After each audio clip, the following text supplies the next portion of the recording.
Welcome to the Living the Dream podcast with Curveball. If you believe, you can achieve.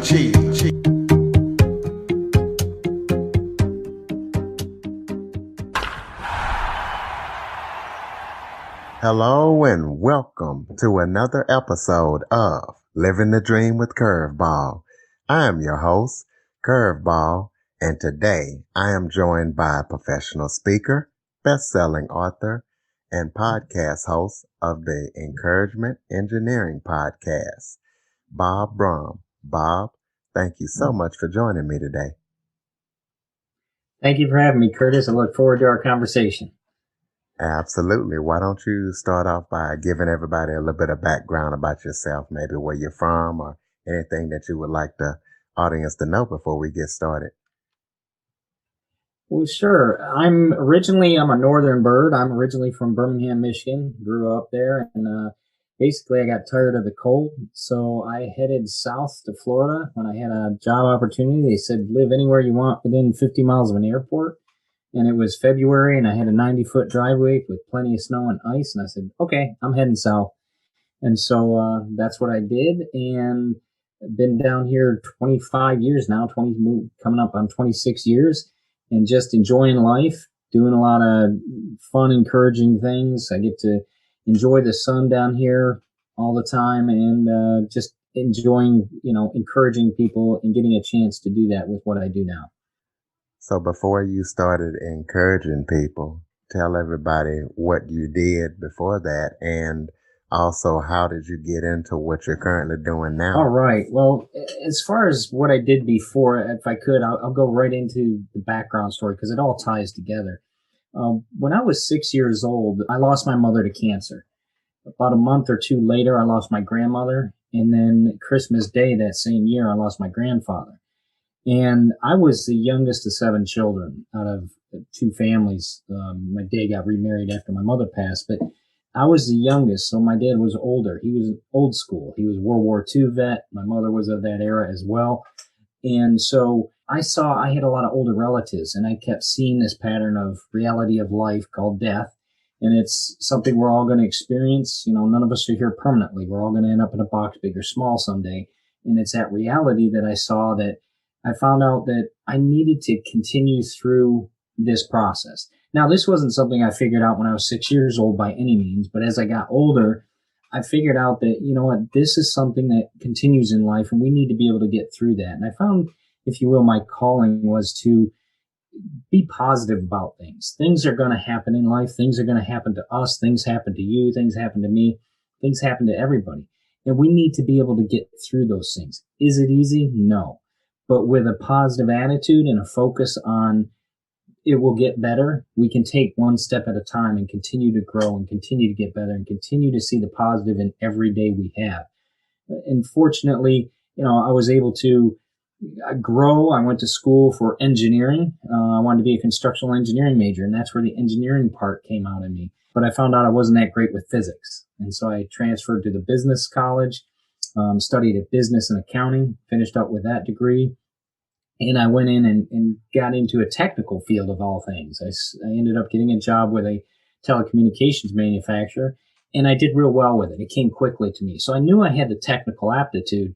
And so I got into that. I understood, the background on accounting because I studied that as well. I knew the acronym soup that accountants know. I understood the acronym soup in telecommunications, and then I got into the IT side. And so I understood that technology as well and grew with that.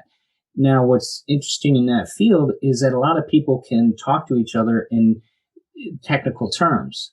And accountants the same way. They can talk with their, assets, liabilities, and all the acronyms they have in their languages of the craft.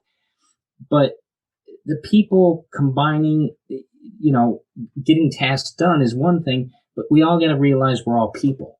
And so that's what I help to do is I help people to bridge that gap between the technology side and the ability that we're all people, that we all have feelings, that we all have things we're dealing with. And sometimes it's, getting through a task. You may work several hours through the night with a group of people and you get a chance to find out more about them. You find out the real people. You find out about their kids. You find out about their spouse. You find out what they do, what they like. And that ability to be able to bring that into people and help them to realize their greatness and to, continue through maybe a problem they're having at work or a problem they might be having in their personal life that you can help them with. That's the excitement to me. That shows people that you're real. It shows people that you care. It shows people that we can connect no matter what we do. And that even if we're in a bad time right now, we can get through it, and we can get through it together with others with us. So that's where it all, if you will, comes together as an encouragement engineer, because I've lived it, I've learned it, I understand it, and I want to share that idea with people that we have the ability to share our greatness with the world, and we also have the ability to share that excitement with people, knowing that, it might not be great right now, but we can get through it, and we can help each other, and we can make that next step, and it will get better and better and better. And that hope of that positiveness in the future is what can keep you going. And that's what I want to help people to do. So speaking of the name Encouragement Engineer, that's a unique name. How did you come up with that? Most people just say that they're speakers or coaches and they encourage people and motivate them. But what made you come up with the name Encouragement Engineer? Yeah, and it's funny you say that, because that's what everybody always says is, well, aren't you just a motivational speaker? Well, not really. You can't make somebody be motivated. Okay. And as an encouragement engineer, you help people to see things just a little bit differently, that maybe, if you look at this just another degree off and see the benefit of why, you're going through what you're going through, how that will build up your personal strength, how that will help you to grow, how that will help you to talk to people because you might need to ask for help. As an engineer, you see those little things and you help people to see that. You help people to see the opportunity. And so that's what an encouragement engineer does. It helps you to see the abilities and opportunities you have. A motivational speaker will try to get you to be motivated, but as Zig Ziglar always said, you can't make somebody be motivated. Motivation comes from within. And that's what I help people to see, is that motivation they have within them to go after what they want and go after their goals. Absolutely. Perfect explanation. Now talk about your books, because you're also a best-selling author. Tell us a brief rundown about your books and how you got into writing. Well, my first book was actually about money saving strategies. And as a father of 3 boys, I was at a baseball field all the time. And I kept hearing people saying, man, I never have any money. I never have any money. I'm thinking, how can you never have any money? And, being a dad at a baseball field, I understand, because the kids always want a hot dog. They always want something. And I thought, why don't I just start writing down some ideas of money saving strategies? So that's what I did. And I started to talk to groups about it through Toastmasters. And somebody I went to said, oh, can you come in and speak to my college class? I thought, okay, yeah. So I did. And they said, man, you need to write down these ideas in a book. I was like, okay, I'll do that. So I just wrote a book about 8 chapters long about different ideas of money saving strategies. And then it went into the encouragement and the ability of showing your purpose to people. And that's what really drove me, because that is exciting to me.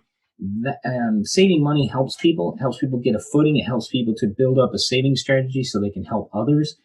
And that's motivation. That's encouragement. And so that encouragement drove me to write the other books. My latest book is called A Positive Purpose. And it's about that idea that we all have greatness within us. And how are we sharing that? What are we doing to share that with the world? What are we doing that we can show our great abilities that we all have within us with others, to either help them or show them that, if that person can do it, I can do it too. And you share that greatness with the world, it makes the world such a great place. And that's what I want to do, is enlighten people, to show them that they have greatness within them. And as we share it, we can do that with people. We can do great things with each other. The previous book before that I wrote, it's, Life Don't Owe You Nothing. And it's a little bit of a reality check for our younger generation that we need to get out there and get our hands dirty to get things done. If we want a goal, we have to go after it. We need to read. People may not like to read, but that's a key piece in our society today. You got to read to learn. You got to learn to grow. And as you grow, you get better. And as you get better, people want to pay you more. And you make yourself more valuable in our society. And when you can do that, that makes everything better. It makes you better. It makes our corporate organizations better, makes our cities better, makes our state better, makes our world better. And then I also had another book I had was a tribute to my father because he was a World War II vet, and it's Values of the Man Who Gave Me My Name. And that was basically about some of the things he taught me growing up. He was older, as I said, when I was born, he was 47 years old. He was a World War II vet, lived through the Depression. That generation has a whole different style. And so people my age, their parents are in between my dad and where I am. And so I have an older style upbringing, if you will. There's manners involved, there's faith, there's hard work. You didn't sit around by any means. If you wanted to eat, you got up and did your work. And you helped bring in the groceries, and you helped bring in the stuff for the garden, and you weeded the garden. There wasn't anything called sleeping in the summer. Sleeping in was 7 a.m. So it gave a good work ethic, and it gave you a strength that you can achieve things on your own, that you didn't have to rely on anybody. Talk about some of the awards and accomplishments that you've achieved with your work as a encouragement engineer.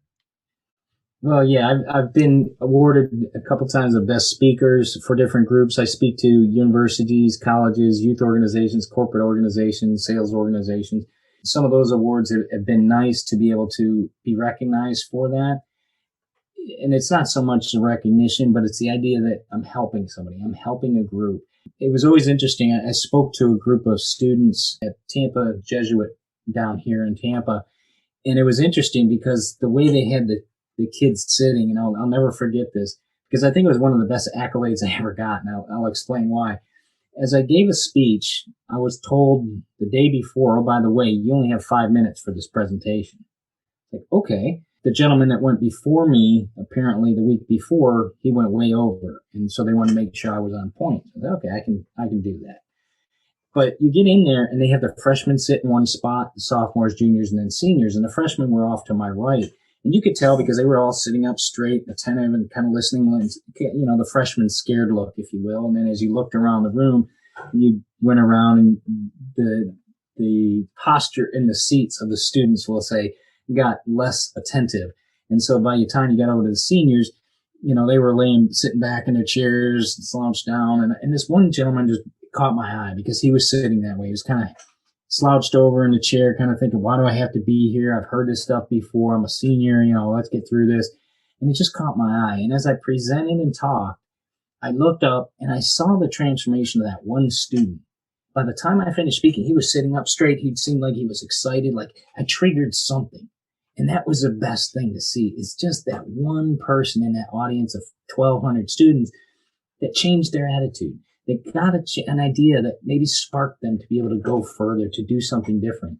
And then as I finished the presentation, one of the priests ran up and he said, that's the best presentation they've heard all year. And he's not lying because he's a priest. So I felt pretty good. I was walking on a cloud when he told me that. But things like that are always enjoyable to hear and enjoyable to be able to share with people because, changing that little bit of an attitude they may have, you don't know what they're going through, but if you can spark something in their mind to show the difference, to show that positiveness, that hope that something's going to change, something's going to come better, it's all well worth it. There you have it, folks. The man is definitely certified. Tell the listeners about your podcast. What made you actually start podcasting and what is it about and how can people connect with it? Well, sure.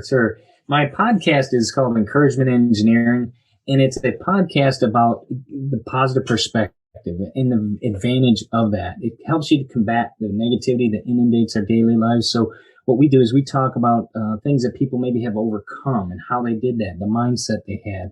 We talk about abilities they have and the mindset and the actions they took to be able to overcome these different things. We talk about the value of that positive perspective in whatever it is in your life, because it blends across all aspects of life, whether it's your business and growing a business, whether it's, growing up with your nasty sister or little brother, or whether it's just something going on in your life, dealing with death, dealing with change in occupation or loss of job, whatever it may occur in your life. That's what it's about. It's about that idea of overcoming, focusing on the hope, focusing on the positivity that can help you to get through that scenario. And it's available if you go to my website at www.bobbrummspeaks, that's BOBBRUMM speaks.com. There's links to it there. You can find it on iTunes, Spotify, Google Podcasts, Radio Player, Breaker, and others. It's out there. It's called Encouragement Engineering. Are there any other projects that you're working on that people need to know about? Any upcoming books, speaking engagements, anything that the listeners would be interested in? Well, I'm looking for speaking engagements for next year. I can do them virtually.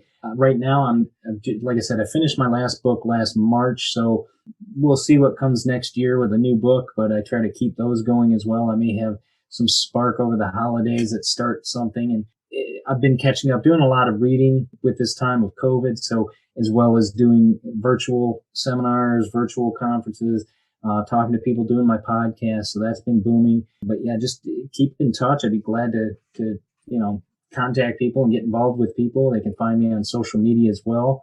My website is bobbrummspeaks.com, or Facebook, LinkedIn, Spotify, or Instagram. I'm even on TikTok as well. I post my daily 1-minute motivations out there as well on all my social media sites.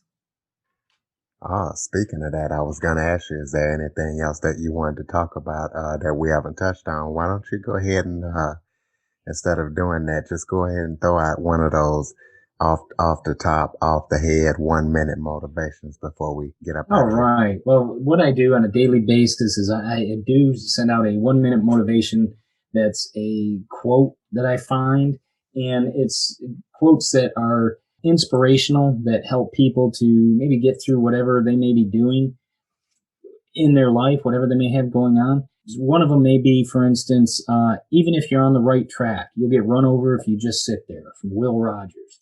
And what we do is we talk about that quote, because if you just sit there in life, nothing's going to happen for you. It's going to happen to you. And that's not the way we want to live our life. If we're happening in our life, if we're focused on doing things in our life and taking action that we need to do, we can make positive difference in our life. So why not try to make positive difference? Like the quote says, get and do something on the track. Either move or you're going to get run over. So take that action today and help yourself, help others. Get out there and take the action to show the value you have in this world, to show your greatness to the world. And that's kind of one of the scenarios I give on a daily basis on my 1-minute motivations on my social media sites. Perfect way to end it. Ladies and gentlemen, Bob Brumm. Bob, thank you so much for joining me today. Curtis, thank you for your time today. I really appreciate it. Anytime. And listeners, please make sure to rate and review the show after listening. For more information on the Living the Dream podcast, visit www.djcurveball.com. Until next time, stay focused on living the dream.